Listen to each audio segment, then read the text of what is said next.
Blog Talk Radio.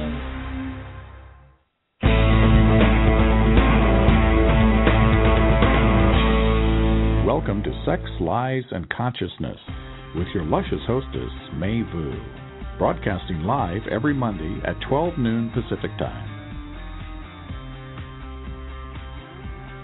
Welcome, everyone. This is May, your radio hostess, and today's show is called Sex, Love, and Liberation. Name your own price. What would you pay for your sex, or your way of loving, and your liberation? The price seems steep and so scary to most of us that we're unwilling to rock the boat, unable to approach the subject, and end up spending most of our life suppressing, denying, lying, and imposing strict, unreasonable, unexamined rules onto ourselves and others. I think we as a society collectively collude to uphold this conversation, this conservative, denying way of living and relating. And we continue to pass it down onto our children, unchecked, unchallenged, and completely unhealthy. Phew, that's a big opening for me, because usually I don't get that big on my soapbox. But I think I'm getting closer and closer to the true voice of my show. As I discover more allies to talk about sex freely, I feel clearer of my stand for the show. And let me tell you how excited I am to have discovered our guest today, Evian Whitney. 4 weeks ago, she was referred to me on my Sex, Lies, and Consciousness Facebook page. And Evian has a website called Sex, Love, and Liberation. Actually, it's Sex, Love, Liberation. And the word liberation really got me. In one word, I think Evian helped me get really clear on why I do this show. It truly is about liberating me and all of us from our lies and our unconsciousness around our sex. So I'm so happy to have Evian here with me today. And in a way, it's kind of fun because we're going to have Sex, Lies, and Consciousness talking to sex, love, and liberation. How fun is that, right? So Evian, welcome to the show. How are you doing so far? Thank you so much for having me. I'm doing great. How are you? Just so excited to have your voice here, and I can't wait to see where this show will unfold and take us to. So yeah, me too. I'm excited. Yeah. Why don't we just start with a little bit of give them a little stats about yourself, honey, like what's your age, what's your background, and how you got your relationship set up so far. Well, my name is Evian. I live in Portland, Oregon. I'm married to my husband. We've been together for 6 years, married for almost 5. Mm-hmm. I'm 24. I'll be 25 this year.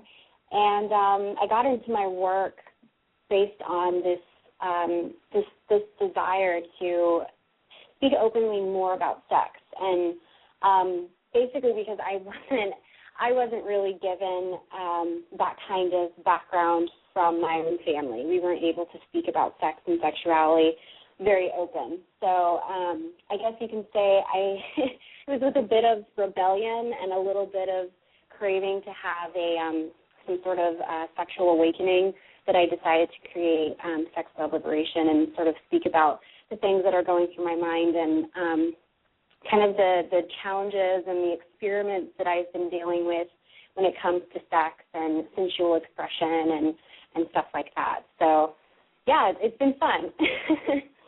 Wow, so this is recent for you. It's not like you were always born this way and you were always free with your sex and you always knew how to talk about it and blah, blah, blah, blah, blah. Oh, my God, no.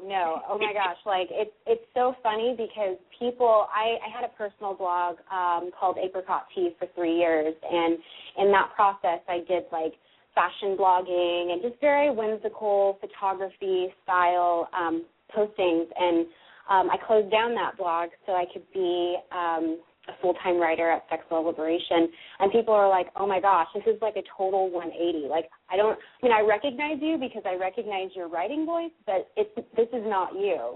People really had to adapt from, something very whimsical and lighthearted, and then we're now getting into the nitty-gritty sex stuff. And then even before, like a few years ago, I had my own issues and I guess perceived sexual dysfunction within my own relationship. So to come from that and then be able to speak from that, as well as, you know, learn so much and kind of have this sexual awakening within myself, it's been kind of crazy how different it's been, but it's been so wonderful. Like I'm so happy that it turned out this way. Yeah. Well, I hadn't planned on talking about sexual dysfunction and that stuff that you were talking about, but what was that you were referring to? Well, for me, I was raised in a household that you know, told me, just based on like religious beliefs and stuff, that, you know, sex before marriage was bad, and you know, and that's fine. I think for me, I saw that as sex is bad rather than like sex before marriage is bad. So because of that, I had this very tumultuous relationship with sex, and dealing with sexual trauma in the past, and then just having these growing pains surrounding my own belief systems about sex and sexuality. It had been really, really tough for me. And I feel like as I crept into my 23rd year, which was last year, which was 2 years ago, I started to kind of break away from those harmful thought patterns that I had in the past about sex and sexuality, and I started to pave my own way, you know. I mean, for a while, my husband and I weren't very intimate because I had so many insecurities and anxieties about sex that it was really difficult for me to actually let my guard down with him, but also within myself.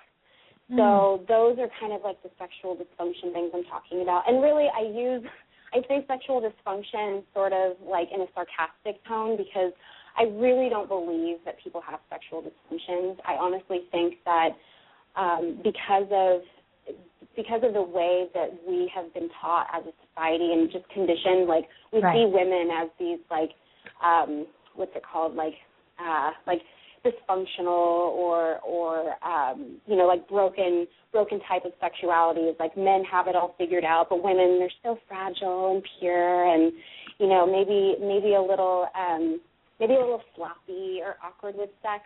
So like that's sort of what I mean by it. I don't necessarily mean that I was diagnosed with something, like I went to a hospital. And the reason why I asked you is exactly that, because whenever I talk about sex with anybody, the term sexual dysfunction gets thrown out so quickly, and it's because kind of lumps everything together. And just because you open your mouth and say, yeah, I have sexual desire, people just kind of like right there with that diagnosis, you know, and then I think we unconsciously buy into that for so long and so often that when I heard that, all my radars are up. I'm like, well, wait a minute, honey, what are you talking about here? You know, it's and I'm so glad that you asked me to speak on that, because like usually when I speak about sexual dysfunction in my writing, I'll put little quotation marks in between it, because I really don't believe in sexual dysfunction. I mean, I do think that people have sexual insecurities and maybe sexual falsehoods, like things that aren't true, but we tell ourselves that are true. But I really don't think that there's such a thing as a woman being dysfunctional, because I feel like sex is so innate with us. Like it's just a part of our being. Like we could not be sexual dysfunctional. Like I mean, I know that it's possible, but you know, that's just what I believe. You know, I think it's like 2%. You know, but it's like even like when you were talking about it, you were like, yeah, I grew up in a very conservative family and sex was bad and blah blah blah, and I'm like, so sexual dysfunctional actually exists because we clamp down on our sex, and because we don't have a place to support us to explore, and so off we go into the dysfunctional land. And yeah, you know what?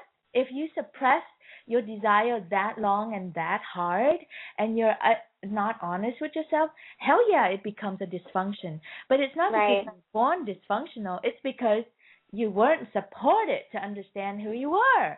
And then and for me, the hardest part about all of this was the fact that because I was told that sex and masturbation and just being a sexual being was to be saved for marriage, that sort of created this really weird, like paradoxical type of feelings around sex for me. So like, I feel like my parents and even just being in church, you know, they would talk about these things, like it created sex to be in this box, and you only bring that box with you into your marriage. So for me, I was like, you know, pretty much like kind of virginal in a way, like not really virginal in that sense of not having had sex, but my awareness around sex was so, I just didn't know very much about it. And then all of a sudden I got married, and it's like, oh, okay, I'm supposed to know everything about sex now. Like, I'm supposed to open that box, and everything's supposed to spring out from it, and it's going to be perfect and beautiful. And that was really the cause of a lot of my own hang-ups with sex, because I didn't understand, like, I had been told no for so long, and then up until I was about 20, that's when I was like, oh, so now it's okay to have sex. Okay, so what the fuck am I going to do with that? You know, like, exactly. There's no education there. Like, there's no initiation. It's just like, oh, on your wedding night you have sex, and that just, you know, full throttle, your sexuality comes into being magically. It really doesn't work like that. It didn't work like that for me, at least. Well, you know, it's so interesting that you're saying that, because I was just working with a couple today, and they're really struggling. They're struggling with their sex, and they really want it, but they both have different desire about their sex, but they weren't able to be honest with each other about their sex. Very normal couple conversation, right? So the man trying to please the woman, and the woman trying to please the man, and they're trying their best to hold on to that monogamous box that neither one of them really want, but because they were married, they had to hold that box on. And we went through a lot together, and so they're at this point where they're like finally honest with each other, and like, actually this is what I really want, and actually this is what I really want, and they look at each other and they're like, oh my God, we don't know what to do with this uncharted territory. How do we create this, right? And I had them write out their fairy tales of how this story could unfold, and they wrote a very limited fairy tale, because that's all we've been taught is the fairy tale from Disney of like, and just happily ever after, you know, and we never know what happened after that. And it just, this metaphor came up for me. Like, last year I went on a cruise with 4,000 other people on this ship, right? And at picture night, they take pictures, and they have all these scene, this plastic scene, you know, the painted scene, and then you and your family just stand in front, and you smile, and you stand in the same pose that they got everyone through, and they just like just are able to take thousands of pictures in a few hours, kind of thing. You know, that's how we do it, you know. And it just dawned on me that that's how I grew up in thinking about marriage and doing my marriage, and seeing a lot of us do the same way, you know, like we just put ourselves and our husband in front of that picture of what a perfect marriage should look like. And then we smile sweetly, and we have the same ceremony as everyone else does, and we say the same thing, and we think that works. But it actually, every relationship is so different. And for me, like my perception of marriage was kind of, I guess, marred because my parents got divorced. So on top of all of these sexual, insecurities and falsehoods, I also have this falsehood that my relationship is going to fail because my parents' relationship failed. So there is that one side of seeing a relationship like, oh, it's so perfect because we see all the Disney movies and we grow up as little girls thinking like, oh, it's happily ever after and stuff. But then you also see like, oh my God, like my mom just got brokenhearted by her husband of 20 years. That could happen to me, you know. So it's really, I think it's so important to like understand that someone else's story is not your story, and you don't have to make it your story, you know. That's been really important for me. And that's what it kind of tied in with what I opened the show with, you know, like what is our price for liberation? Yeah. Right? And so most of us, looking at examples like that, we're like, oh my God, if I wiggle or move the wrong way, like my mother did, I don't know what she wanted or didn't want in her relationship, but it ended up in a divorce, so I better not. So what stories that we would make up, to keep us safe that way. Yeah. I mean, for me, especially because Jonathan and I have been exploring non-monogamy a little bit, those things have popped up as well. Like, we're putting ourselves out there to, have this, have the end result be like my parents, and then his family his parents are both divorced too. So, it takes a lot of work, like internal work, and a lot of deep conversations that you have with your partner to come to this place of, this is us, we're not them, we're going to do things differently, and we're going to succeed, and kind of look at it from that. Because for me, I always thought, like, my parents are my world. I looked up to them for so many years, and then they got divorced, and that just totally destroyed my perception of what a healthy, happy marriage, relationship, partnership would look like. And now for me, I'm on a mission to create my own definition of what happy and successful and committed looks like, and some people don't understand that. I even got a comment today from a reader on my non-monogamy post that she just could not understand why it was that Jonathan and I were trying to explore non-monogamy and polyamory. But, again, that just goes back to what you were saying about how every relationship is different, and what works for me may not work for someone else, So. Absolutely. So let's start there. Let's go to that. How did you even approach this conversation with Jonathan? Well, first of all, I acknowledge that, like, you guys are using your real name on your blog, and you're referring to him with his real name, right? Yes. Yeah, absolutely. It's like so much courage to be transparent, and oh my God, I'm just like having goosebumps here. And then how did you, like, who started the conversation, and how do you know that you were okay to start that conversation? Oh, dear. Well, this could be a long story. I'll try to keep it short. But a few years ago, Jonathan approached me about non-monogamy. He had started to feel that he himself was not able to – it's not that he wasn't not able. He recognized that he had a trait within him that he could love multiple people at the same time. Now, I couldn't understand that. And we had only been married for like a few years, and when I first heard that he was attracted to someone else, I freaked out. Like, I seriously thought, like, my life is over.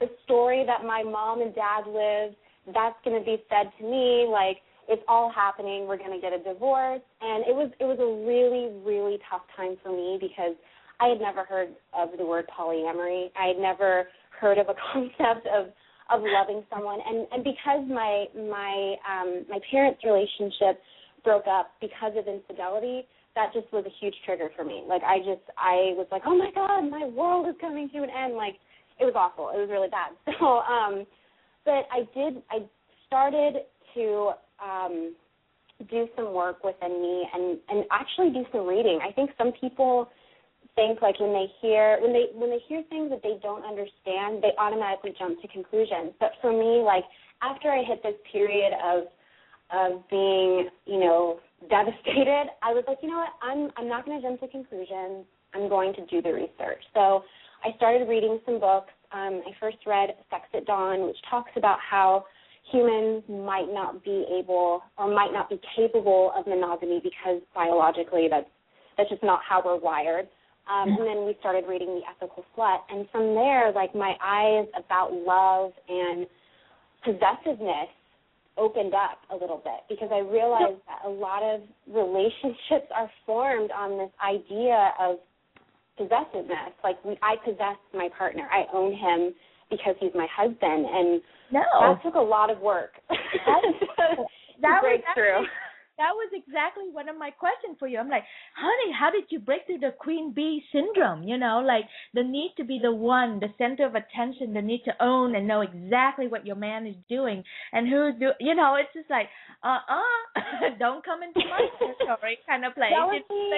Jealousy is really hard, and I have to say, like, I'm not 100% at that point where I'm like, oh, she can fuck whoever he wants to. It's not going to faze me. I mean, I think there will always be a level of of discomfort around that, especially because of my own core wounding surrounding my parents' relationship and watching my mom go through such a heartbreak with my dad who cheated on her and stuff like that. But on the other hand, you know... Wait. Hold on. I'm going to slow you down. This is way too important to rush to the but on the other side, because we just want to talk about the achievement side, you know, the I achieved non-pussy state, you know, but we don't. Yeah. So what's it like? I mean, just give us a little glimpse of that, you know, when you trip over jealousy.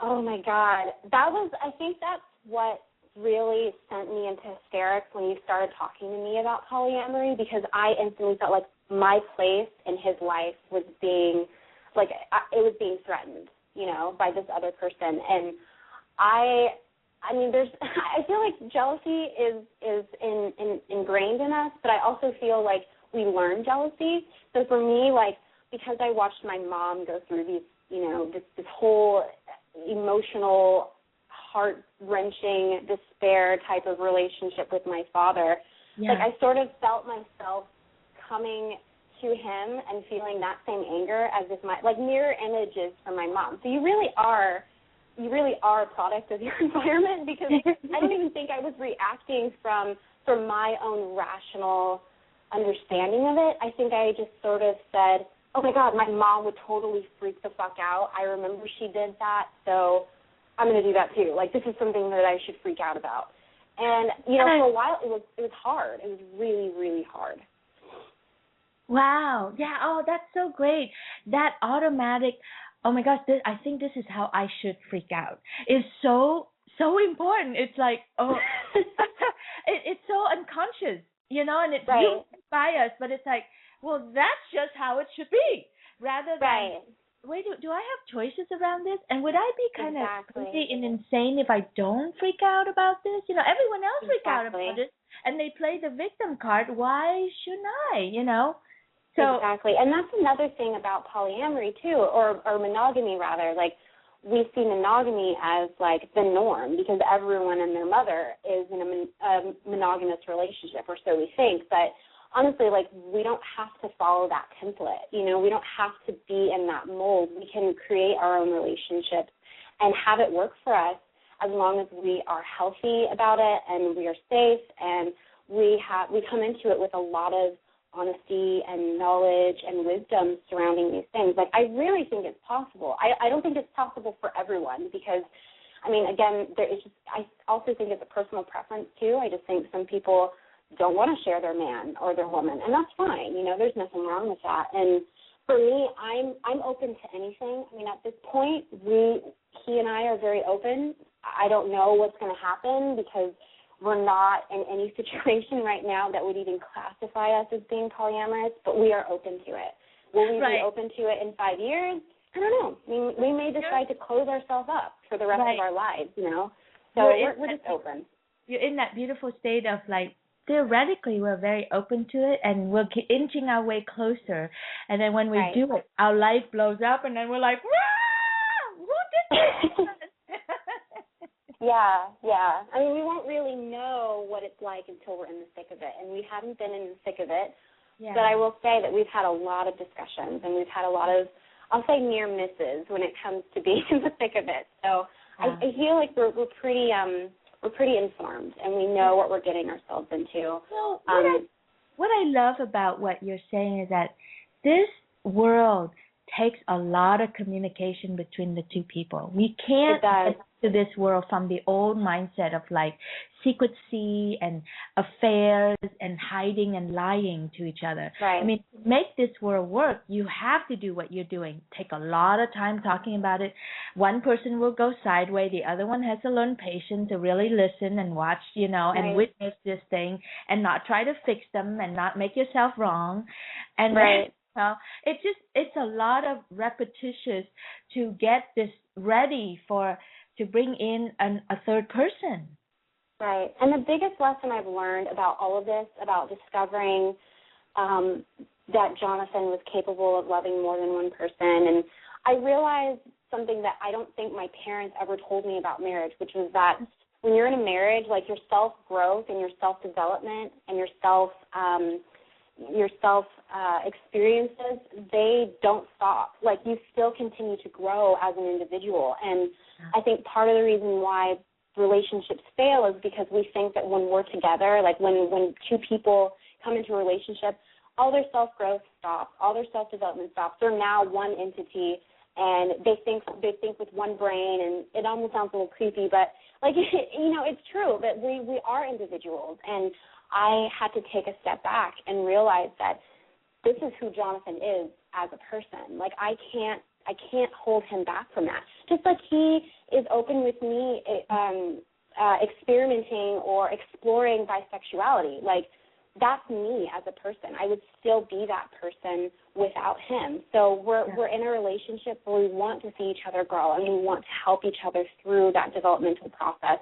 I mean, keeping ourselves guarded, or not guarded, but protected, of course. Like, the integrity of our relationship is so, so important, but we don't want to stunt our growth. And we're young, like, I don't want to die to my marriage. I want to be able to be myself and explore the world without feeling like I'm in this rigid relationship where, he is the breadwinner and I make him pies every Sunday. You know what I mean? It's not like that. It's a safe contract, let me tell you.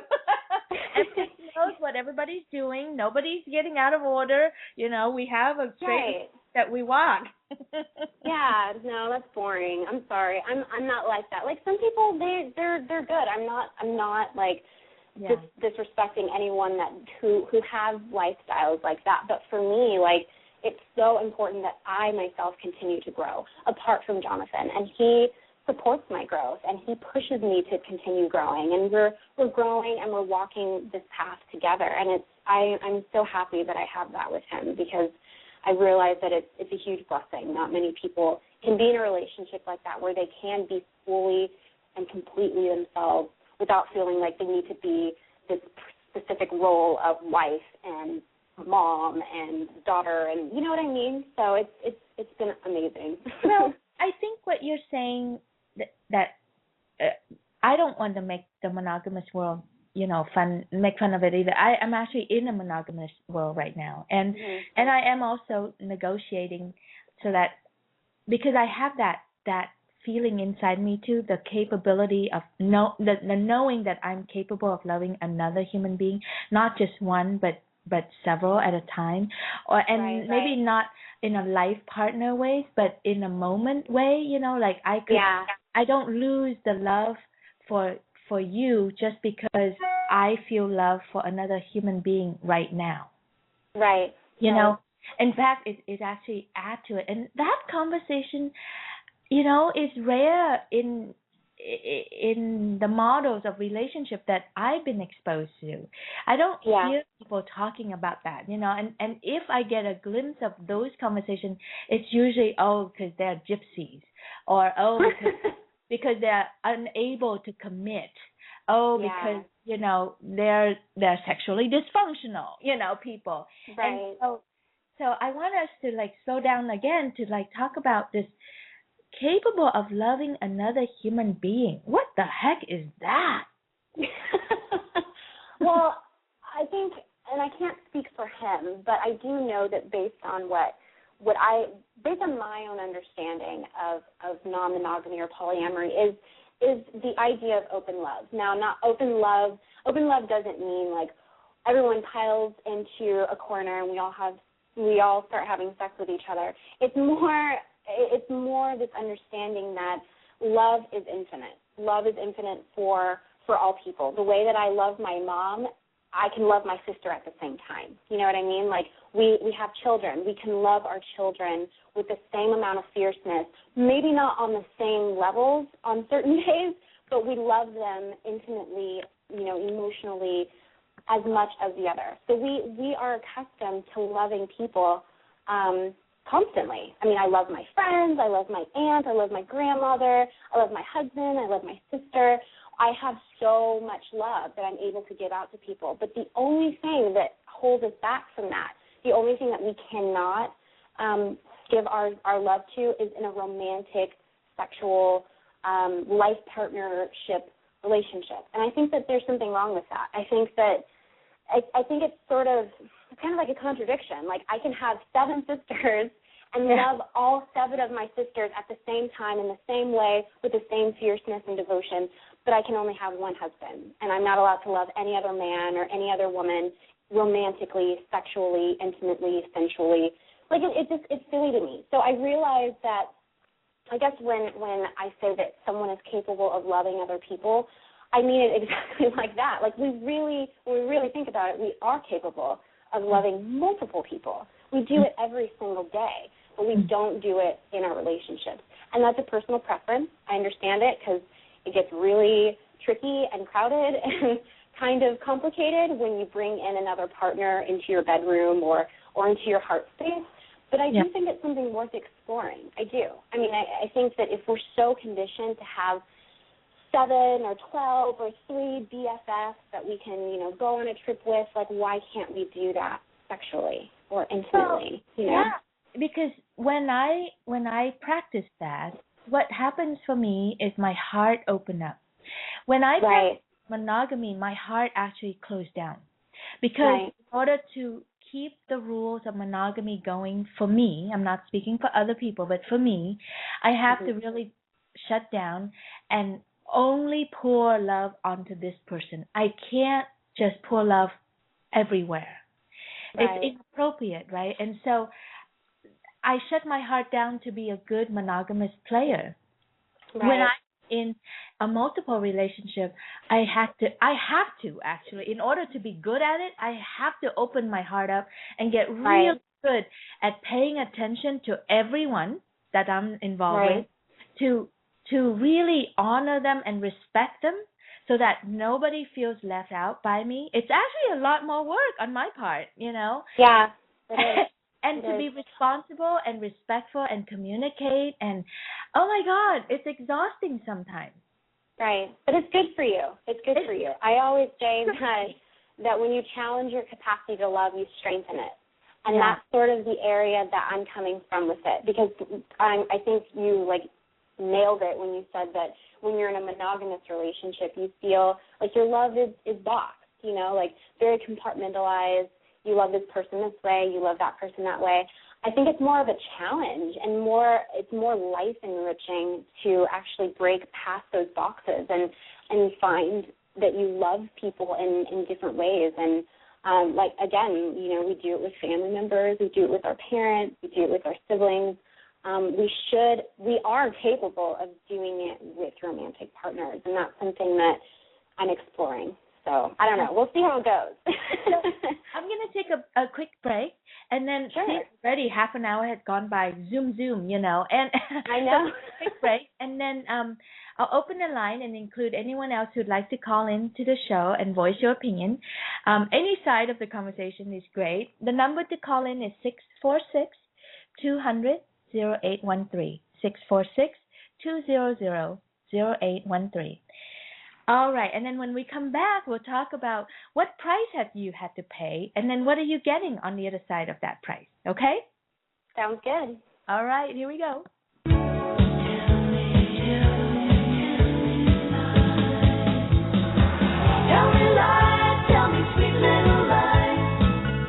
May is always looking for new angles on sex and lies to raise our consciousness. If you have ideas for a show, please contact her at may@mayvucoach.com. That's MAI@MAIVUcoach.com. Or go to her page on Facebook, Sex, Lies, and Consciousness. While there, please like her page and add your suggestion. Tell me lies, tell me sweet little lies.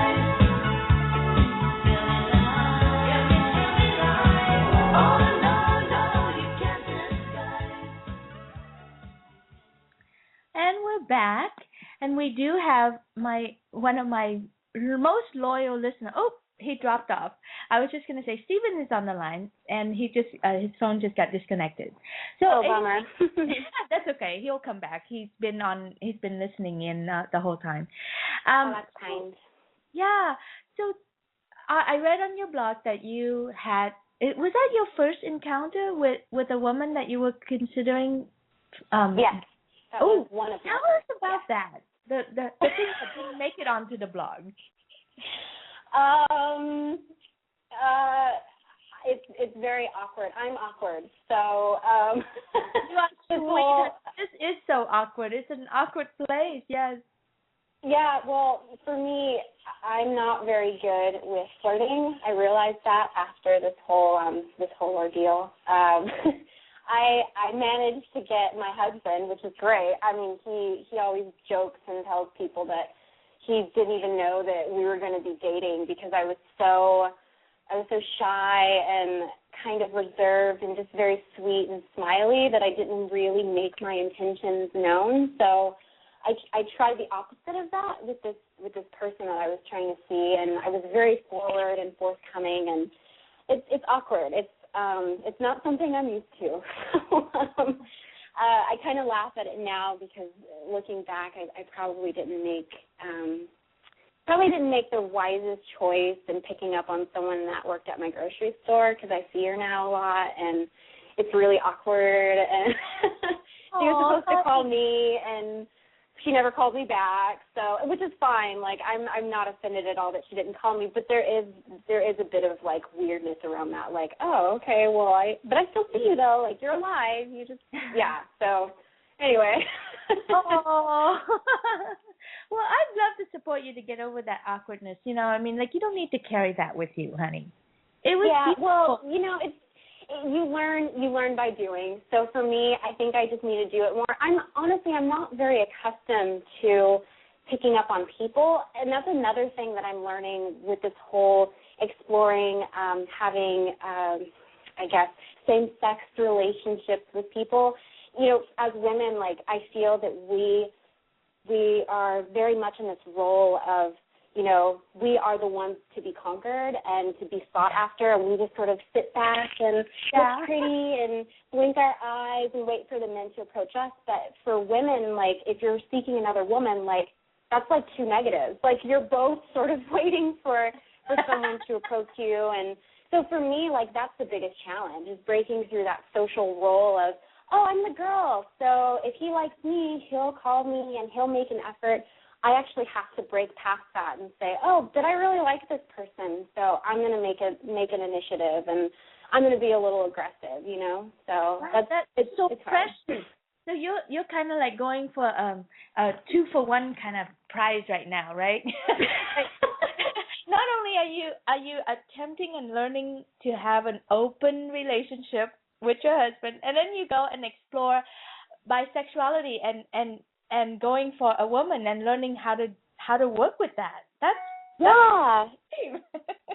it's really mind-sucky because you start to get into like masculine roles and feminine roles. And, totally. You know, we realize that those roles are just really dumb. Like they don't even really have much merit to them. Like we're just following them blindly because that's the way everyone's always done them. So again, like it's something that I have to learn by doing. So I'm more open. If I see someone that I find attractive, male or female, I'll compliment them. Like usually I'm the one that's really shy, and I'll just wait until someone approaches me, but I'm learning to be a little bit more aggressive. I can't say that that's more masculine or if it's more feminine. I just think it's more human. So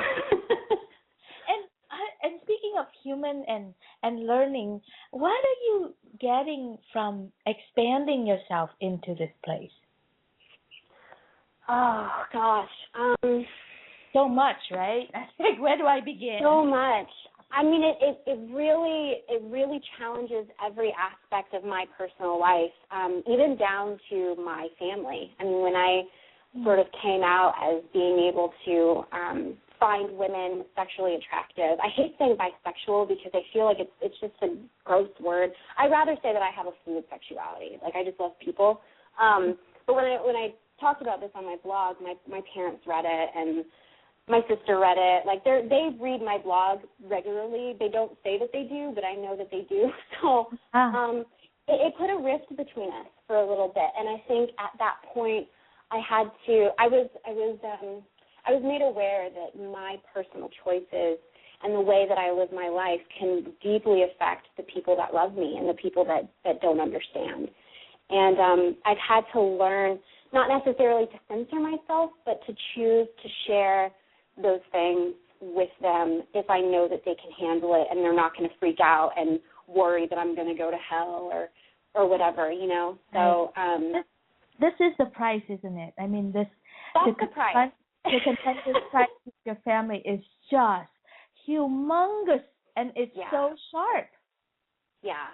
And I'm actually in therapy for this because I'm trying to learn what it means to be my own person, my own woman, stand in my integrity, stand in my truth and what I love and what I know to be true, while not harming or hurting or offending the people that are close to me. And I'm really close with my mom and my sister. And while my sister, she's young, she's in her 20s, so she understands.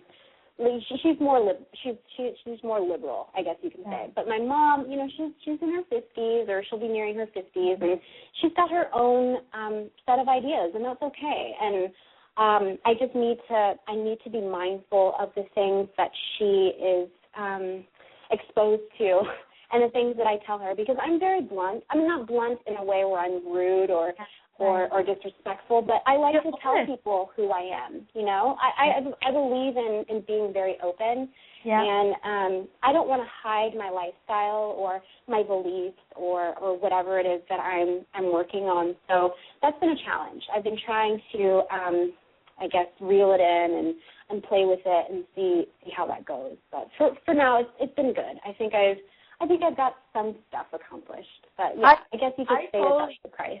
I totally get the complication of that, you know, and I think I'm a little luckier. My parents are more Asian than American, and they better in Vietnamese and in English, and they're not tech savvy. So thank God they don't. Oh, that's wonderful. I know they're not on Facebook. They don't read. They don't understand or know anything about blog or Blog Talk Radio. Oh dear, my mom has a blog, and she has Facebook, and she's got Twitter. So yeah, my mom is so savvy. She texts me all the time. Yeah, you just get away from that, you know. Yeah, but I know when a few months ago I finally sent out a newsletter to all my contacts, you know, and their names were on there, and I didn't know, and so we sent it out, and I get this phone call from my mother, and she's like, and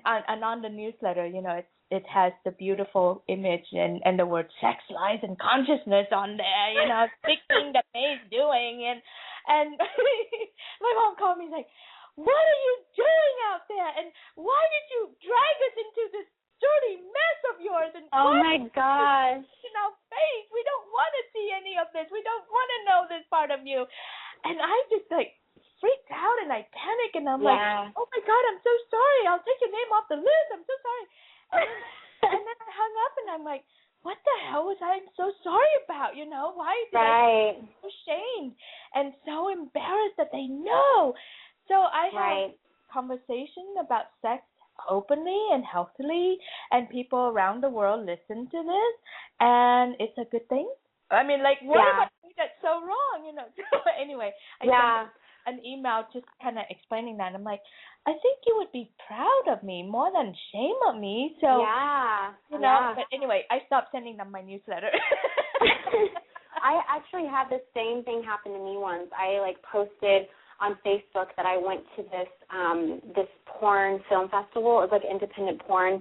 They have like this festival in the Pacific Northwest where regular people can submit their own like self-made amateur porn films, and the best ones will be selected to run for the film festival, and then you get to vote on them, and then you know, they win a prize and stuff. So I wrote about it on Facebook, just very, very vaguely. I just said, oh, I'm so tired because I stayed up so late at this X-rated film festival, and my grandmother saw it, and she was so disturbed. Like, she put me in her prayer circle. Like, she like told church to pray for me, and like she was writing my aunt and my mom, like, I'm so concerned about my granddaughter. Like, I mean, you have that. Like, my first reaction was like, what the hell? Like, why do I have to be sorry for that, you know? And then on the other hand, you have to remember that your reality isn't other people's reality, and they're not going to see they're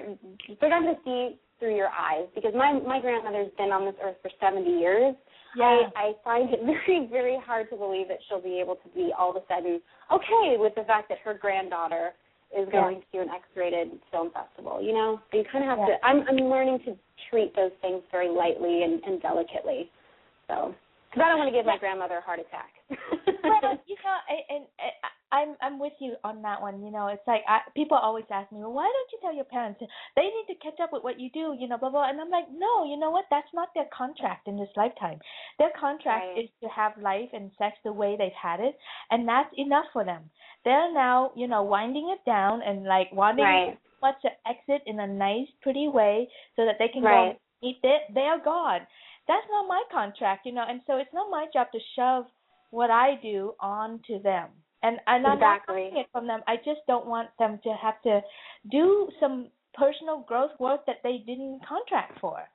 Right. Yeah, that's hard. That's tricky, because for me, like, I feel that because I am a sexual liberator and I try to help people kind of get over the humps that I myself have been trying to get over, like, my first reaction when my grandmother freaked out was like, well, she's probably one of those people that needs to go to a film festival. Like, she probably should watch some porn. You know what I mean? Like, my reaction is, like, not to be angry at her, but to say, like, I'm trying to help you. Like, if you could just listen to what I'm saying, like, perhaps you could have a better understanding of your sexuality as a woman. And women in their 70s and 80s, they're sexual creatures too. So I'm not even going to pretend like my grandmother's not a sexual person. She may not be manifesting it, but she is a sexual human being.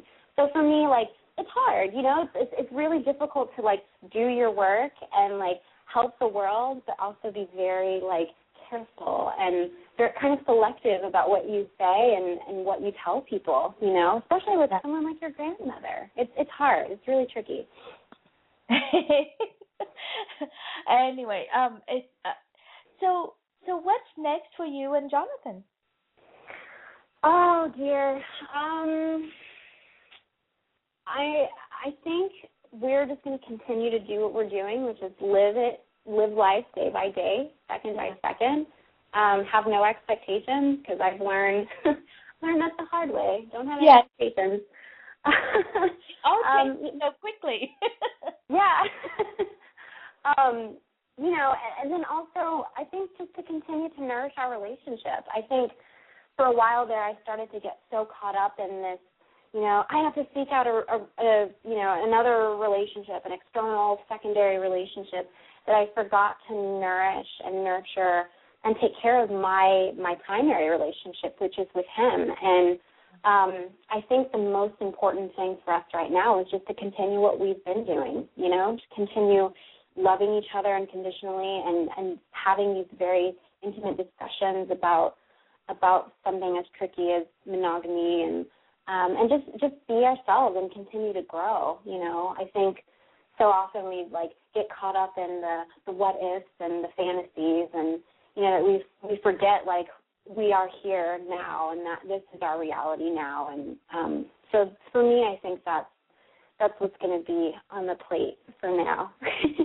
I think it's so generous and so honest and so authentic. You know, I know that looking into opening up your marriage and you know, thinking about having or working toward having other relationship outside of your marriage has always been known in our society as something bad, dirty, and wrong with you. Right. And I truly, you know, from my own experience and from what I know now, it's like it's one of the most generous places to stand in. It's one of the most responsible places to stand in. And it's one of the most loving places to stand in. I mean, if we want to learn about unconditional love, you open up your relationship and you see what it takes to be unconditional. Right. And I don't even think that it could just be in the confines of a relationship. I think it's possible for you to approach your friendships even or or Yeah. the relationships you have with a different perspective on what love really is. You know, I mean, even reading about non-monogamy and polyamory has transformed the way that I see my friendships, my platonic friendships, and the relationships that I have with my friends and family. And I think that's important. Like, if you don't open up your life or your heart to other people in a sexual, romantic way, then I think it's really important to explore those options with your friends and your family and kind of reevaluate how it is you love and why it is you love, and kind of test the levels of your love and the depths of your love. You know, I think it's so important, especially as a way of growing, to kind of challenge yourself in that way, you know, because we do sign up to things without really thinking about it because it's just normal, you know. And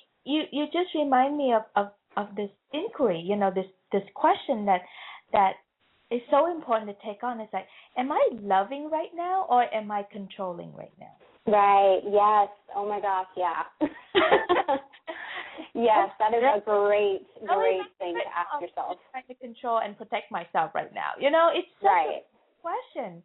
So anyway, well, honey, thank you so much for being here today and having this rich conversation with me. I knew it would be really yummy. I'm so glad. I'm so glad that we got a chance to connect and talk, and thank you so much for having me. It was fun. And I have to say, I'm so amazed that you're only 24, or what is I'm like, I did not have that wisdom when I'm 24, you know. Like, I get that a lot. I'm almost kind of afraid to tell people my age because I don't want them to think like, oh, who is this youngin' trying to school me about relationships? I get it, but yeah. I don't see you trying to school us at all. I just see you finding a beautiful way of sharing what you are discovering, and then you're leaving it up to us to come closer or run away from you if we want to, however we want to do it. Oh, that's nice. I like your perspective. I love your exquisite way of your blog, so I'd love to invite people to come to your blog and read your blog. It's very simple, sexloveliberation.com. It's gorgeous. And is there anything else that you want to tell them and how they can get a hold of you if they want to? People are more than welcome to visit my blog, as you said. I'm also on Twitter. My name is Ev_Yan. That's EV_YAN. Or you can email me anytime, ask me any questions. And, you know, I love hearing from readers and, you know, getting questions and helping them come to better understandings of love and sex and relationships. So, yeah. Excellent. So good luck with that blog, and I look forward to visiting it often now that I know it. Yeah. Just signed up for your love letter today, so I'm really excited about receiving those little notes. Oh, wonderful. That's great. Yeah, the love letters are awesome. I love sending them out. So Yeah. And for me, I work with individuals and couples who are in crisis with their sex lives and connection, who really want to I call it sexpand, expanding into your sex and your sexuality. So you can find me on Facebook. That's the easiest place to find me. Look up my fan page. It's Sex, Lies, and Consciousness. My next show will be next Monday, same time, 12 p.m. At noon Pacific time. And I will be talking to Susan Sabert. She's also a new friend of mine. And, oh, my God, it was such a gorgeous conversation that we had. And she is going to share with you, again, she's another sexpander.